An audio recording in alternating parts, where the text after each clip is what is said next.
A father had his microphone cut while attempting to speak at a school board meeting. His offense? Attempting to read from a book taken from a school library. Yes, he was going to read publicly what children can check out from the library. Now, content that was deemed too offensive for adults to hear is freely available for our children at school. Are we surprised? Should be. Joining me now is that father, Bruce Friedman. He is the Florida chapter president of No Left Turn in Education. Bruce, thanks so much for joining us. This is amazing that you were just simply reading a book from a school library and they cut off your microphone. Thank you for giving me an opportunity to spread the word about this item. Tell us about book that I intended to read was not necessarily deemed pornographic by the Board of Ed.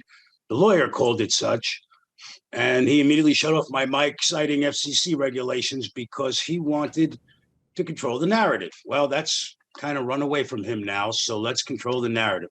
This book is one of many, hundreds in my opinion, that need attention.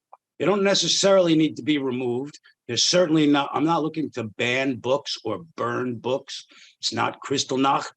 I want them removed from children's access points. All the public libraries are okay. They can have an adult section.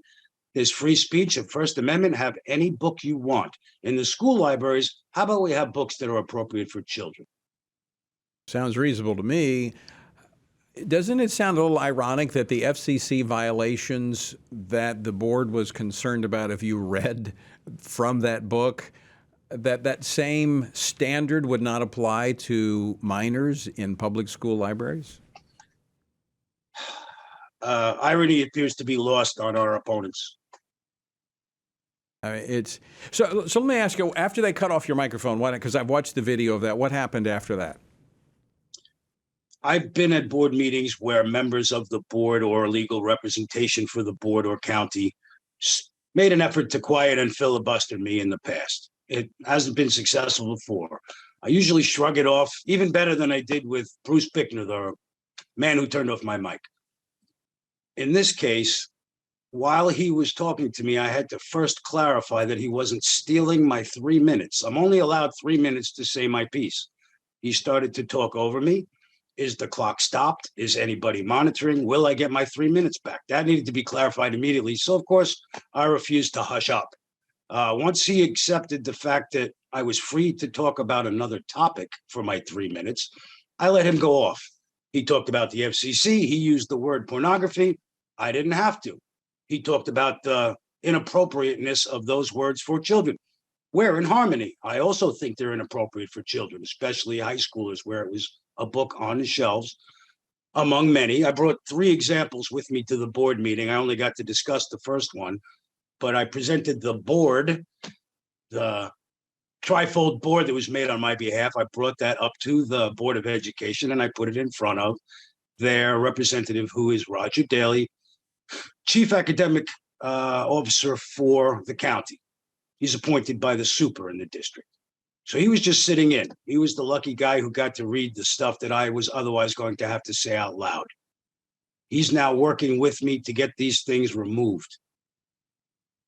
So how would you suggest parents go about doing what you've done by going in, looking and seeing this objectionable material that is available to minors, and then bringing it to the attention of the school board? Because it sounds like you're on the path to success.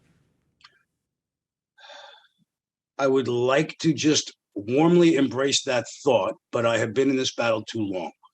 After 10 years since I've been fighting Common Core became entrenched. The children of the core, children now exist that were raised by parents who were trained with Common Core. I'm concerned that those children are doomed. The critical race theory, social emotional learning, comprehensive sex ed, the other horrors that await children in public schools have yet to get my attention to this level. So we're going to deal with pornography in schools. We'll work down from the high school, since that's where I started. But there are books in elementary school that don't belong there. And the books are allowed to exist. You want to go share this horrible book, in my opinion, with your family, go on Amazon, buy it. Go to the public library, take it out. Don't put it in a public setting. And it's being thrust upon our children. They stumble through the shelves, grab books with pretty colors, and the graphic novel Gender Queer that was just removed from this district not too long ago. It's so vile that to interpret it as anything other than pornography boggles my mind. Somebody thought it was a good idea to put that book on the shelves. That person to this day remains unaccountable, but at least the book has been pulled. There's many more than 100 that I've already flagged, brought to the attention of the board and to the CAO, Roger Daly, and they seem to be currently working under their new policy that was instituted right after I spoke on June 30th. I'm going to pretend that I'm a patient man and let the process continue for a couple of weeks, and then I will get back to you on how it's working. Well, I want to say thank you for taking the time to engage the school board, and I want to thank you for joining us today as well. And I appreciate your example, and I would encourage other parents across the country to follow it. Thanks for being with us. Thank you very much.